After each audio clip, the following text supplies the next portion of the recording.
Boys and girls, this is off of a 4020, but the same applies all the way up to bigger tractors. John Deere's 4440, 4455. It's the PTO seal replacement. You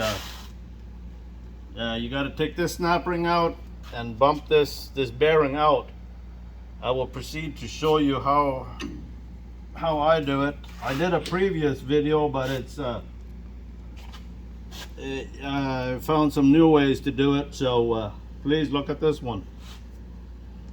It's this snap ring here has got to come out so the bearing can come out, and it's kind of tricky. It always wants to turn. So what I'm going to do is I'm going to fix that, clamp that snap ring on one side so that when I try to take it out, roll it out there, that it won't always turn and give me heartache. So this is a pretty sharp squared flat screwdriver, and just kind of pry the edge of that snap ring out while you put another screwdriver or a peck under there. Maybe get a little bigger screwdriver. But before I put this clamp on here, it always wanted to turn and get away from me. So this is what I found is to be a little easier. Now just walk it out. Have some safety glasses on. This snap ring can fly. And just kind of pry it out. See how I'm prying it out? This end here I got clamped so that it doesn't turn in the housing. It doesn't need to turn yet, and it also keeps it from flying quite so much. But you can do that, and then you can take this out. And then what I do, I clamp this needle nose vice grip on there, and then just twist it. That's how you take that off. And then hold it while you unvise it.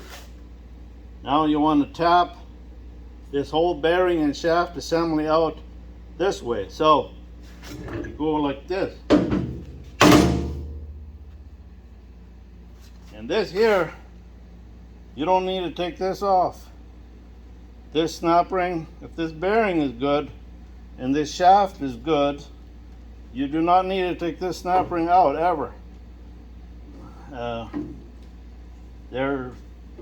If your oil was leaking from between the shaft and this hub here, you got to take this snap ring out, and there's a little O-ring in there. You can replace that. You can replace that any time without even taking this off. But I recommend changing that O-ring. Okay, put that aside on a rag. It doesn't roll off. Now you're ready to tap this seal out with a dull screwdriver. Just hammer it out. Just hammer it out just like this.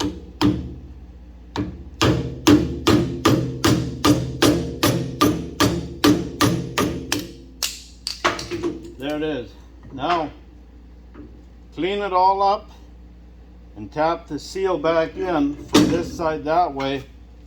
And the new seal, I have a lip, and this seal here is ruined anyway, but you can see this garter spring that should be on the oil side. So when this is assembled, the lip is towards the oil side. This garter spring is for the oil side.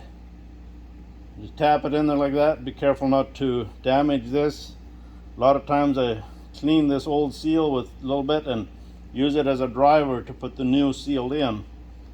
And then to put the snap ring back in, there have been many heartaches doing that, but I'll just show you how easy it is. Clamp it in a good vise. If you don't have a good vise, my advice is get a good vise. So make sure this is clamped really tight. I'll clamp it a little tighter. That's a death grip. Then just start by putting one edge in like that.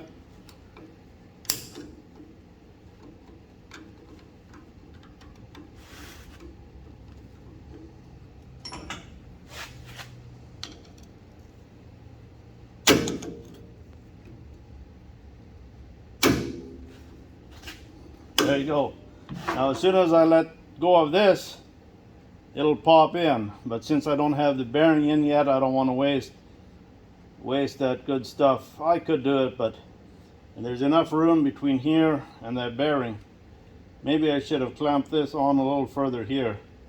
But that's how I install it.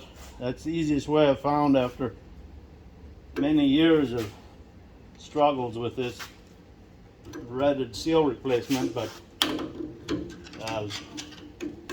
I found out this needle nose vice grip, I think it's the second smallest one you can buy at the hardware store, helps a lot. It's kind of the tool, the go-to tool. Okay, thank you for watching.